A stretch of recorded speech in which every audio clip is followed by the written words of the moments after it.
భారత టీవీ ప్రేక్షకులకు నమస్కారం. రుద్రాక్షలు సందేహాలు కార్యక్రమానికి స్వాగతం. ఈనాటి మన కార్యక్రమంలో మనతో పాటు ఉన్నారు ప్రముఖ రుద్రాక్ష నిపుణులు, వేదగణిత శాస్త్రవేత్త, ఎన్నో జాతీయ అంతర్జాతీయ ఉడగ్రహీత డాక్టర్ పాండురంగారావు గారు. రుద్రాక్ష ధారణకు సంబంధించిన సందేహాలు ఏమున్నా నమస్తే నోట్ చేసుకుని గురుగారు మీ అందరితో మాట్లాడడానికి లైవ్ లో సిద్ధంగా ఉన్నారు. కార్యక్రమాన్ని మొదలు పెడదాం. ఓం నమ శివాయ గురుగారు. ఓం నమ శివాయ. ఏం చెప్పుకుందాం ఈరోజు? 1931 October 15 doctor APJ Abdul Kalam గారు పుట్టినరోజు. మహానుభావుడు గుర్తు చేసుకోవడం, గుర్తు చేసుకోకపోతే తప్పు చేసిన వాడు అవుతాం. ఈ దేశానికి అంటే మిసైల్ మ్యాన్గా ప్రపంచానికి, పీపుల్స్ ప్రెసిడెంట్గా ఇండియాకి ఆయన రాసిన ఒక్క పుస్తకం చాలు, వింగ్స్ ఆఫ్ ఫైర్. ఆయన వ్యక్తిత్వాన్ని, ఆయన గొప్పతనాన్ని తెలియజేసేది. ఆయన గురించి మనం మాట్లాడితే ఏం మాట్లాడినా తక్కువే, కాబట్టి ఎందుకంటే ఎక్కువ మాట్లాడడం బాగోదు. ఈ మాట్లాడితే మళ్ళీ ఆ డెప్త్కి వెళ్ళిపోతాం. ఆయన ఒక మహా మనిషి. ఆయన గురించి మాట్లాడాలంటే ఏం మాట్లాడతాం, ఏం మాట్లాడినా తక్కువే. కాబట్టి పుట్టినరోజు ఆయన గుర్తు చేసుకుంటూ కార్యక్రమంలోకి వెళదాం. ఇప్పుడు ఒక కథ చెప్పుకున్నాం. ఈ కథ నేను ఒక 15 ఏళ్ల క్రితం అనుకుంటా భక్తి టీవీలో చెప్పాను. బాగా పాత, చాలా మళ్ళీ ఇప్పుడు చెప్తాను, మర్చిపోయి ఉంటారు, మళ్ళీ ఇప్పుడు చెప్తాను. అది ఈ కథకి వయసు సుమారు ఒక 2000 సంవత్సరాలు. ఈ 2000 సంవత్సరాల క్రితం శ్రీపాదాచార్యుల వారు చెప్పిన కథ సంకల్ప బలం గురించి. చాలా పురాతనమైన కథ, ఒక చిన్న పిట్ట రూపంలో. ఇదే కథని చాగంటి వారు కూడా తీతుత్తి పిట్ట ఏదో సంథింగ్ కూడా నా రిమెంబరింగ్ పిట్ట పేరు అది కాదు కానీ, సో అలా చెప్పారు. బట్ ఇది ఒక పాత కథ. దీన్ని ఒకసారి యథాతథంగా ఆ కథలోకి వెళ్దాం. ఒక సముద్ర పొడ్డిన ఒక చిన్న పక్షి గుడ్లు పెట్టింది. గుడ్లు పెడితే సముద్రుడు వచ్చి, కెరటాలు వచ్చి ఒడ్డుకి వచ్చి ఒడ్డులో పెట్టింది. ఒక చిన్న దగ్గరగా అక్కడ వచ్చి కెరటాలు వచ్చి ఆ గుడ్లను తీసుకెళ్ళిపోయింది. ఈ పక్షికి చాలా కోపం వస్తుంది. చాలా కోపం వచ్చి నా గుడ్లు నాకు ఇవ్వమని అడుగుద్ది. ఎన్నిసార్లు అడిగినా సముద్రుడు ఇవ్వడు. సముద్రం మీద కోపం వస్తుంది. నా గుడ్లు నాకు కాకుండా చేసావు, నిన్ను ఇక్కడి నుంచి తీసుకెళ్ళి దూరంగా పాడేస్తాను, నీకు మొత్తం ఇంకిపోయేటట్టు మొత్తం నీ జలాలు మొత్తం తోడేస్తానంటుంది. అని అయినా కూడా చెప్పిన ఏమీ మార్పు ఉండదు సముద్రంలో. ఆ పక్షి కోపం వచ్చి తన ముక్కుతో నీటి బిందువులు తీసుకొచ్చి దూరంగా వేస్తూ ఉంటుంది. అలా ఆ ప్రయత్నం చేస్తూనే ఉంటుంది కంటిన్యూగా. చేస్తూ ఉంటే మిగిలిన పక్షులు వచ్చి చూసి ఏం చేస్తున్నావు అని అడిగితే, ఈ నీళ్లు తీసుకెళ్ళి సముద్రాన్ని ఇంక పెడుతున్నాను, అక్కడ పక్కన పోస్తున్నాను. సో పిచ్చదానా, నీకేం పిచ్చెక్కింది ఏంటి, నువ్వెంత, నీ ఇదెంత, నీ ఆకారం ఎంత, నీ సైజ్ ఎంత, ఏం చేస్తున్నావు అసలు గుర్తు తెచ్చుకుంటే, నేను కామ్గా కూర్చునేదానికంటే ప్రయత్నం చేస్తున్నా. ఈ ప్రయత్నం వల్ల ఎంతో కొంత ఉపయోగం ఉంటుంది, ఖచ్చితంగా నేను సముద్రాన్ని తోడు అవతల పాడేస్తా. అంటే పాపం పిచ్చది వినట్లేదు అని చెప్పేసి తనకి కూడా కొంచెం సాయం చేద్దామని కొన్ని పక్షులు వచ్చి సాయం చేస్తుంటాయి. ఈ పక్షులు వచ్చి సాయం చేస్తుంటే మిగిలిన పక్షులు చూసి ఏమైంది అని అడిగితే, ఏం లేదు, మన పక్షి పిల్లకి అన్యాయం జరిగింది, సముద్రుడు అన్యాయం చేశాడు, అందుకని నీళ్లు తోడుతున్నాయి. సో అంత చిన్న పిల్లకి అన్యాయం జరిగితే మనందరం కూర్చొని ఏం చేద్దాం, అందరం పక్షి జాతి అంతా కూడా వచ్చి సాయం చేద్దాం. మొత్తం భూమి మీద ఉన్న పక్షులన్నీ కూడా ఇది ఆ పక్షి పిల్లకి అన్యాయం జరిగిందని మొత్తం అన్నీ వచ్చి ఆ నీళ్లను ముక్కుతో తోడి పక్కకు వేస్తున్నాయి. ఇది తెలిసిన పక్షులకి దేవుడు అయినటువంటి దేవుడు అయినటువంటి గరుత్మంతుడికి తెలిసింది. గరుత్మంతుడికి తెలిసి, అయ్యో నా పక్షి జాతికి ఇంత అన్యాయం జరిగిందా, ఇంత అన్యాయం జరిగితే నేను కూర్చొని చూస్తూ ఉండాలా అని శ్రీ మహావిష్ణువు దగ్గర అక్కడ వదిలిపెట్టి, నా పక్షి జాతికి అన్యాయం జరిగింది దేవా, నేను వెళ్ళొస్తాను, ఇప్పుడు నాకు పర్మిషన్ కావాలి అని శ్రీ మహావిష్ణువుకి చెప్పి వచ్చి సముద్రుడి దగ్గరికి వచ్చి చూస్తాడు. చూస్తే అన్ని పక్షులన్నీ కూడా నీళ్లు తోడుతుంటే అప్పుడు గరుత్మంతుడు చూసి అడుగుతాడు సముద్రుడిని, ఎందుకు అంత చిన్నపిల్లని ఇబ్బంది పెడతావు, మా జాతిని అంతా ఇబ్బంది పెడుతున్నావు, ఆ గుడ్లు ఇచ్చేయమని అడుగుతాడు. సముద్రం దగ్గర నుంచి ఎలాంటి సమాధానం రాదు. అప్పుడు ఒక్కసారి కోపానికి గురైనటువంటి గరుత్మంతుడు తన బలమైనటువంటి రెక్కల్ని ఒక్కసారి గాల్లోకి బలంగా ఒక్కసారి వీచేసరికి సముద్రం కంగారు పడతాడు. రెక్కలు ఇలా తీసేటప్పటికైనా అల్లకల్లం అయిపోతుంది. ఒక్కసారి కంగారు పడి, వద్దొద్దు, నువ్వు కోపం తెచ్చుకోకు, నేను ఇచ్చేస్తాను అని చెప్పేసి గుడ్లు తీసుకొచ్చి ఇచ్చేస్తే అంటే ఈ కథ మనకి ఏం చెప్తుందని, ఏం చెప్పదలుచుకున్నాడు అంటే, నీ ప్రయత్నం సక్రమంగా ఉంటే ప్రకృతి పరమేశ్వరుడు కూడా సహకరిస్తాడు. నీ సంకల్ప బలం ముందు కొండైనా చిన్నదే. నువ్వు చేస్తే అంటే సముద్రుడు వచ్చాడు ఇవన్నీ జరిగిపోయింది అని కాదు. సంకల్పం బలంగా ఉంటే ఏమైనా సాధ్యమే అని ఆ రోజు ఎప్పుడో పూర్వకాలం నాటి కథ. అంటే కార్యక్రమం వైపు సంసిద్ధుల్ని చేయడం. నువ్వు ఎలాంటి దానికైనా భయపడకుండా నువ్వు ముందుకు వెళితే ఇది ఖచ్చితంగా ఫలితాన్ని కామ్గా కూర్చునే దానికంటే ప్రయత్నం చేయి. ఏదో రూపంలో నీకు సహకారం అందుతుంది. ఆ సహకారం ఇలాగ ఇవన్నీ వచ్చాయి, తర్వాత గత ముందు వచ్చాయి అన్నీ చెప్పడం ఏంటంటే నువ్వు ప్రయత్నం చేస్తే అన్నీ వస్తాయి, ప్రయత్నం చేయకపోతే ఏది రాదు. బాగుంది స్టోరీ. ఇది 2000 సంవత్సరాల క్రితం స్టోరీ. 2000 సంవత్సరాల క్రితం. చాలా మంది ఏమనుకుంటారంటే పాత రోజుల్లో తెలుగు కథలు ఎక్కడివి అనుకుంటారు. ఇప్పుడు మనకి మామూలుగా ఏమనుకుంటామంటే ఆదికవి నన్నయ్య గారు ఒక రాసిన పద్యంలో 3 డూలు ఉంటాయి అంతే. అదే మొట్టమొదటి పద్యం నాకు తెలిసి. కానీ కస్తూరి రంగకవి ఈయనకంటే నన్నయ్య గారి కంటే 400 సంవత్సరాల ముందువాడు కస్తూరి రంగకవి. ఆయన రాసిన ఛందస్సు ఉంది, వ్యాకరణం ఉంది, ఆయన రాసిన పద్యాలు ఉన్నాయి, ఆయన రాసిన పాటలు ఉన్నాయి. మనం ఇప్పటికీ పాడుకుంటాం. కస్తూరి రంగరంగ మాయన్న కావేటి రంగరంగ నిన్ను బాసి నేనెట్లు మరచుందురా కంసుకుని సంహరింప సద్గుణ అవతారమెత్తినప్పుడు దేవకీ గర్భంబున. ఈ పాట అప్పుడు ఆ కాలంలో ఆయన రాసింది, స్వచ్ఛమైన తెలుగు. సో కాబట్టి ఇంకా మనకి చరిత్రలో చాలా ఉన్నాయి మనం తెలుసుకోవాల్సినవి. నేను అనుకునేవాడిని నాకు తెలుగు బాగా తెలుసు, తెలుగులో మనకు తెలియంది ఏముందిలే అని. సరే ఒకరోజు నాకు అనుకోకుండా గ్రంథాలయంలో నన్నయ్య గారి పదప్రయోగం కనిపించింది. ఆ పుస్తకం చూశాను, ఇంతలా ఉంది, ఇంత పెద్దది ఉంది. ఒక్క పేజీ తిరిగేస్తే అది కొన్ని వేల పదాలు ఉన్నాయి తెలుగులో. ఒక్క పదం నాకు తెలిసింది వస్తే ఒట్టు. అంటే మనకి తెలుగులో ఏమీ తెలియదా? కొన్ని లక్షల పదాలు ఉన్నాయి అందులో. తెలుగునా సంస్కృతం? తెలుగే. నన్నయ్య గారి పదప్రయోగం పుస్తకం పేరు. సో కాబట్టి మనకి తెలియనివి చాలా ఉంటాయి, మనకి తెలియనివి చాలా ఉంటాయి. సో మా అమ్మాయి నిన్ను అడిగింది ఏదో ఒక పదం, నాన్న దీనికి అర్థం ఏమిటి అని. ఆ సంస్కృత పదంలోకి వెళితే అది అర్థం తెలుసుకోవడానికి నాకు అరగంట పట్టింది. సో మనకి తెలియనివి బోలెడు ఉంటాయి. చదువుకోవడం నేర్చుకోవడానికి ఒక ఫుల్ స్టాప్ అంటూ ఉండదు అంతే. సస్టైన్ అంతే, అది నిరంతర ప్రక్రియ కొనసాగుతూ ఉండాలి అంతే.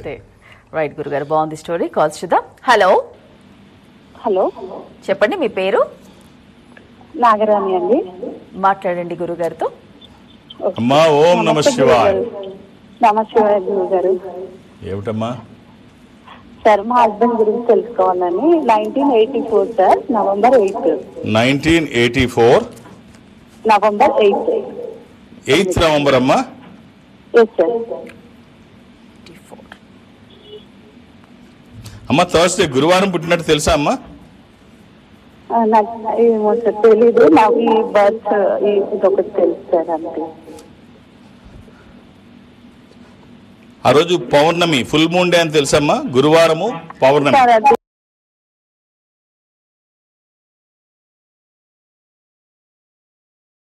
కార్తీక పౌర్ణమి అని. ఎస్. మరి ఏమి తెలియదు ఎలా అమ్మా? రెండూ తెలుసు, కార్తీక మాసం, పౌర్ణమి, గురువారము. Okay sir. అది ఎలా ఏమిటమ్మా? ఎంతమంది పిల్లలు? ఇది మేషరాశి. పిల్లలు ఎంతమంది అమ్మా? 2 సార్, పాప బాబు. మీ వారు ఏం చేస్తున్నారమ్మా? Cutting shop sir. Hair salon sir. Salon shop. Salon. ఒక చిన్న కాంబినేషన్ చెప్తాను, వీరైతే వేసి చూడండి అమ్మా. ఒక 7 ముఖాలు, 10 ముఖాలు, ఏకముఖి. ఈ 3 రుద్రాక్షలు పెర్ఫెక్ట్ యాప్టైన్ జాతకానికి. 7 ముఖాలు లక్ష్మీ స్వరూపము, శని దోషములకి మంచిది.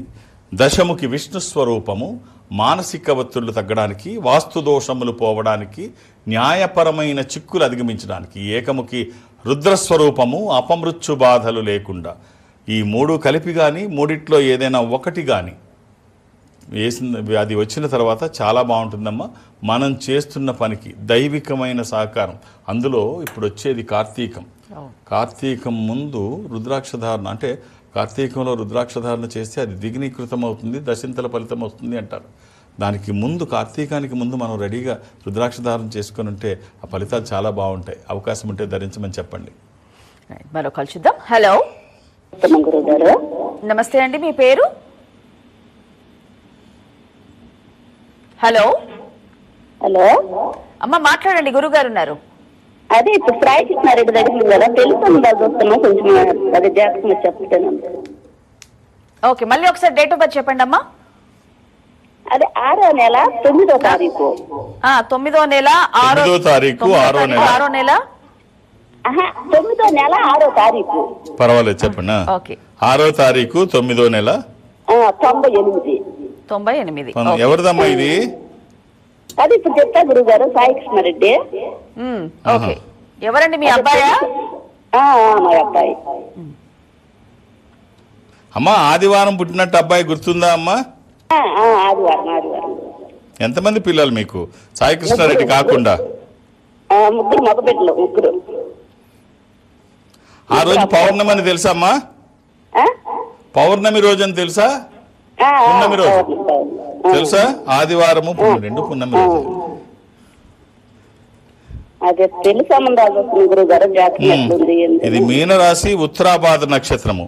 ఈ అబ్బాయికి మీరు ఇవ్వాల్సిన రుద్రాక్ష ద్వాదశముఖి గాని నవముఖి గాని 12 ముఖములు కలిగిన ఈ రుద్రాక్ష ద్వాదశ ఆదిత్య స్వరూపం, అంటే సూర్యస్వరూపం. ఉన్నతమైన స్థితి కోసము, అనారోగ్య సమస్యలు లేకుండా బ్రైట్ ఫ్యూచర్ కోసం. అది కుదరకపోతే 9 ముఖాలు, ఇది అమ్మవారి స్వరూపం, దోషాలు నివారించేది. సో ఆరోగ్యానికి కూడా మంచిది. ఈ రెండిట్లో ఏది కుదిరితే అది ఒక్కటి వెయ్యండి, అలా అని ఏది పడితే అది వెయ్యకండి. దురదృష్టం, రుద్రాక్షల్లో 100కి 99 నకిలీయే ఉంటాయి. ఒక్కటైనా మంచిది వేస్తే ఆ ఫలితం ఒక అద్భుతం. ఓకే, క్యాంప్స్ గురుగారు ఈ వారం విజయవాడ రేపే. సో మధ్యాహ్నం వరకు ఉంటాను. సో మీరు అనవసరంగా వేరు ఫోన్లోంచి ఇబ్బంది పెట్టకండి. నేను ప్రతి వారం ఎందుకు చెప్తానంటే, పూర్తిగా అక్కడ న్యాయం చేయాలి అంటే సమయం నాకుంటే చేయగలుగుతాను. అనవసరంగా మీరు వాళ్ళది తెలుసుకోవాలని వీళ్ళది తెలుసుకోవాలని వేరు పేర్ల మీద చేస్తే అది దానివల్ల ఉపయోగం ఏమి లేదు సార్ కదా. నిజంగా అవసరమైన వాళ్ళు ఇబ్బంది పడతారు. సో నాకు సంఖ్య కాదు కావాల్సింది, సమయం. మీరు సమయం ఇస్తే, ఇప్పుడు మీరు చూస్తున్నారు, ఒక 8 సెకండ్లో జాతకాన్ని అనలైజ్ చేస్తున్నారు. అదే 1 నిమిషం సమయం నాకు ఇస్తే మీ జాతకాన్ని బాగా అనలైజ్ చేయగలనన్న నమ్మకం నాకుంది. ఆ నమ్మకం మీకు ఉంటే 2-3 పేర్లు ఇచ్చి ఇబ్బంది పెట్టకండి, మీరు ఇబ్బంది పడకండి. తర్వాత అంటే 2-3 పేర్లు ఇస్తే మా వాళ్ళు ఏం చేస్తారంటే, అక్కడ రష్ ఎక్కువైతే మొదటి పేరు కూడా తీసేస్తారు. మానిటరింగ్ చేస్తుంటారు, అన్నీ చూస్తుంటారు. మొదటి పేరు కూడా మీరు అక్కడి వరకు వచ్చి వెనక్కి వెళ్ళిపోతే మీకే కాదు నాకు ఇబ్బందే. సో అలా జరగడానికి వీల్లేదు. సో హైదరాబాద్లో నన్ను కలవడానికి నేను ఎవరికి అపాయింట్మెంట్స్ ఇవ్వను, ఏ రికమెండేషన్ తీసుకోను. నన్ను కలవడానికి ఇవేమీ అవసరం లేదు. నేను ఉన్నప్పుడు వస్తే చూసేస్తాను. అలాగే దూర ప్రాంతాల నుంచి కూడా ఇక్కడ వరకు రావక్కర్లేదు. ఈ సంస్థ అన్ని చోట్ల ఉంటుంది. నేను సౌత్ ఇండియా అటెండ్ అవుతాను. నాతో మాట్లాడాలనుకుంటే దక్షిణ భారతదేశంలో మీరు ఎక్కడైనా ఈ సంస్థకి దగ్గరగా ఉంటే, అంటే ఉదాహరణకి మీరు బెంగళూరులో ఉన్నారనుకోండి, ఈ సంస్థ బెంగళూరులో ఇన్ఫాంట్రీ రోడ్లో ఉంటుంది. మీరు అక్కడికి వెళితే ఒక స్పెషల్ స్క్రీన్ ముందు మిమ్మల్ని కూర్చోబెడతారు. అటు మీరు ఇటు నేను ఎదురుబెదురుగా కూర్చొని మాట్లాడుకునే అవకాశం వాళ్ళు కల్పిస్తారు. మాట్లాడే ప్రయత్నం నేను చేస్తాను. అది చెన్నై కావచ్చు, బెంగళూరు, విశాఖపట్నం, విజయవాడ, తిరుపతి, రాజమండ్రి, శ్రీశైలం, వేములవాడ, కాళహస్తి, ఏదైనా కావచ్చు. మీరు అక్కడికి వెళితే వాళ్ళతో మాట్లాడిస్తారు. మాట్లాడే ప్రయత్నం నేను చేస్తాను. ఆ విధంగా నాతో మాట్లాడినా, డైరెక్ట్గా హైదరాబాద్ వచ్చి నన్ను కలిసిన, లేదు రేపు గురువారం నాడు విజయవాడలో నన్ను కలవాలని అనుకున్నా ఒక్కొక్క డేట్ ఆఫ్ బర్త్ మాత్రమే ఇవ్వండి. రైట్, మరో కాల్ చూద్దాము. హలో నమస్కారం అండి, మీ పేరు? నిక్షిత్ గౌడ్ అండి, మా అబ్బాయి పేరు. మాట్లాడండి గురుగారు. ఓం నమ శివ అండి. ఓం నమ శివ స్వామి. ఎలా ఉన్నారు? బాగున్నాం స్వామి. నిక్షిత్ గౌడ్ అబ్బాయి పేరు. Nikshith Goud. Date of birth చెప్పండి. February 9, 2014. ఓకే, ఏం చదువుతున్నాడండి ఇప్పుడు? 7వ క్లాసు. February 9. అదే ఎలా ఉన్నాయి? 2014. ఓకే, ఇప్పుడు 7వ క్లాస్కి వచ్చాడా? 6 పూర్తయ్యి 6th క్లాస్. 6th క్లాస్ ఇంకా పూర్తి అవ్వలేదు, 6th లోనే. రైట్. ఎలా ఉన్నాయి చదువులు? చదువు బాగలేదు, చదువుతలేడు సారు. 6వ క్లాస్కి ఏం చదవట్లేదు. ఎంతమంది పిల్లలు మీకు? ఒక కొడుకు, ఒక కూతురు. కూతురు ఏం చదువుతోంది? బీటెక్ చేస్తుంది కూతురు. ఇద్దరికి గ్యాప్ వచ్చి. ఈ అబ్బాయికి ఒక చదువుల కోసము, ఆరోగ్యం కోసము 8 ముఖాలు కానీ 3 ముఖాలు కానీ, బాలారిష్ట నివారణ కోసం 3 ముఖాలు రుద్రాక్ష అగ్నిస్వరూపము, అష్టముఖి గణపతి స్వరూపము, విఘ్నాలు లేకుండా ముందుకు వెళ్ళడానికి, నిర్విఘ్నంగా అన్ని పనులు చేసుకోవడానికి, కెరీర్ కోసము, ఎడ్యుకేషన్ కోసము, వాక్కుకి సంబంధించి, నాలెడ్జ్కి సంబంధించి ఈ రెండిట్లో ఏదన్నా ఒకటి ఇవ్వండి. All the best. మరో కాల్ చూద్దాము. హలో హలో, చెప్పండి మీ పేరు? మనీషా రాణి అండి. మనీషా రాణి గారు మాట్లాడండి, గురుగారు ఉన్నారు. ఏమిటమ్మా, ఎవరిది డేట్ ఆఫ్ బర్త్? నాదేనండి. చెప్పమ్మా. 2001 8వ నెల 30వ తారీఖు అండి. ఎక్కడి నుంచి మాట్లాడుతున్నావు అమ్మా మనీషారాని? 30 ఖమ్మం జిల్లా అండి. తప్పల్లి 30 ఎలా ఉంటుందమ్మా? ఫిబ్రవరిలో 30 ఎలా ఉంటుందమ్మా? డేట్ ఉండదు కదా అమ్మా. ఒకసారి డేట్ ఆఫ్ బర్త్ కరెక్ట్ చెప్పమ్మా. ఆగస్ట్ అండి. ఆగస్ట్ నెల 2001. ఆగస్టా? 2వ నెల అంటుంటే. హలో, ఓకేనమ్మా. 30 ఆగస్టు అంతేనా? అవునండి. అమ్మ గురువారం పుట్టినట్టు తెలుసా అమ్మా? తెలుసు ఏమిటమ్మా, ఏం చేస్తున్నావు అండి. నాది డిగ్రీ అయిపోయింది. అయితే మా హస్బెండ్ చనిపోయారండి. అయ్యయ్యో, ఇద్దరు పిల్లల తర్వాత. ఎప్పుడైందమ్మా అసలు నీకు పెళ్ళి? 2019 అండి. అంటే మైనర్ గానే చేసేసారా చిన్నపిల్లప్పుడే? 19 సంవత్సరాలకు చేసేసారు. 19 ఎక్కడ వచ్చాయమ్మా నీకు ఇప్పుడే? అప్పుడు 19 ఎక్కడ వస్తాయి? సరే, ఇద్దరు పిల్లలమ్మా నీకు? అవునండి, ఇద్దరు మగ పిల్లలు. నువ్వేం చేస్తున్నావు? నాది డిగ్రీ అయిపోయిందండి, ఖాళీగానే ఉంటున్నా. ఎక్కడ అమ్మా నాన్నతో ఉంటున్నావా? అవునండి, అమ్మ నాన్నతోనే ఉంటున్నా. ఎక్కడ, ఏ ఊరు నుంచి అమ్మా? రామనగరం అండి, సత్తుపల్లి మండలం, ఖమ్మం జిల్లా. మీ నాన్నగారు ఏం చేస్తారు? మామూలుగా వ్యవసాయ పని చేస్తారండి. సో నువ్వేం చేస్తున్నావు? నేనైతే ఇంటికి పిల్లల్ని తీసుకుంటా. గురుగారు, సరే, నీ నెంబరు మా వాళ్ళని తీసుకోమని చెప్తాను. మంచి రుద్రాక్ష పంపిస్తాను, వేసుకో. ఏమ్మా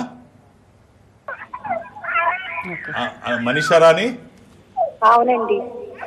మంచి రుద్రాక్ష, నీ నెంబర్ తీసుకుంటాను. మంచి రుద్రాక్ష నీకు కొరియర్ చేయమని చెప్తాను.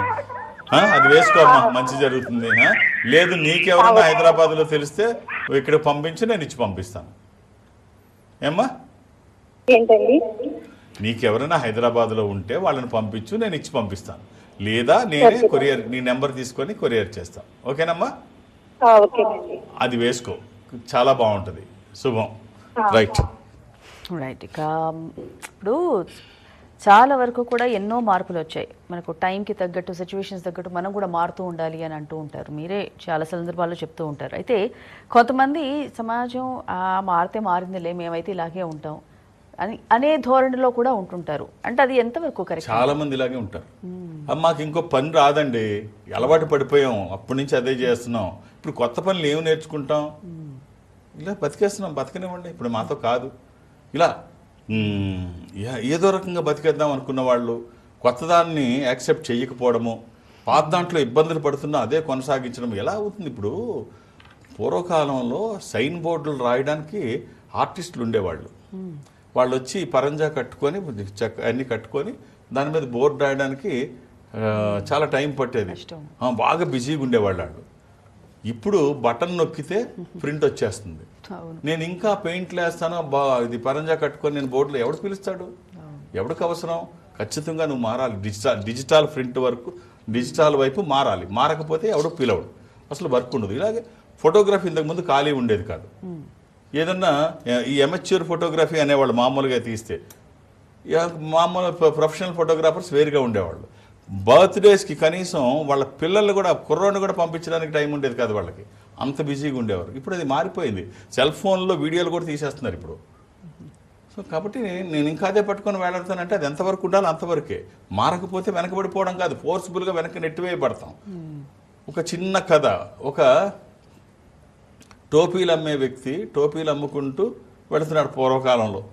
వెళుతుంటే అడవి మార్గంలోంచి వెళ్ళాలి, మధ్యాహ్నం పూట అవుతుంది, ఓ చెట్టు కింద సేద తీరుదామని టోపీలన్నీ, బుట్టలో ఉన్న టోపీలన్నీ పక్కన పెట్టి సేద తీరుతాడు. చెట్టు పైన కోతులు ఉంటాయి, ఈ కోతులన్నీ వచ్చి టోపీలన్నీ మొత్తం పట్టుకుపోతాయి. అతను నెత్తి మీద ఉన్న టోపీ తప్ప ఏదీ మిగల్చలేదు.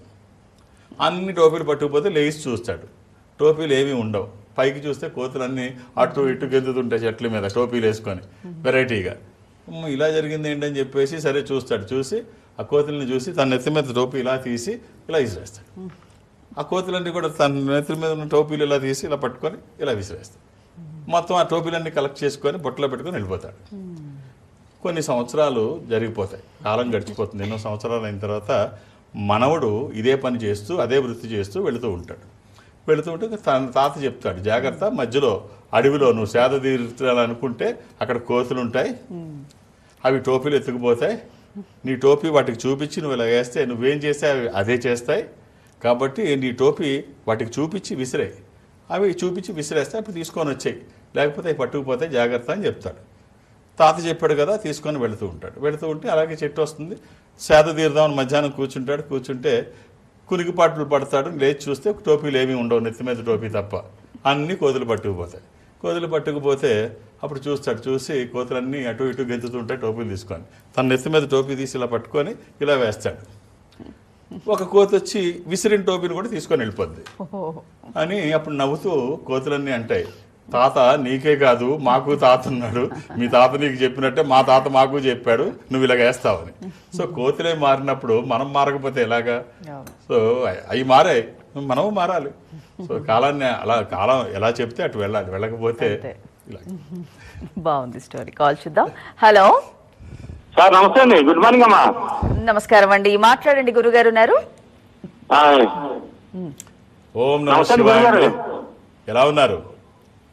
బాగున్నాను సార్, ఎప్పటి నుంచో ట్రై చేస్తున్నాను సార్, ఇవాళ కలిసిందండి. రైట్, చెప్పండి. 6/7/68 ఆ? 1968 డేట్ ఆఫ్ బర్త్ 6/7 1968 అండి.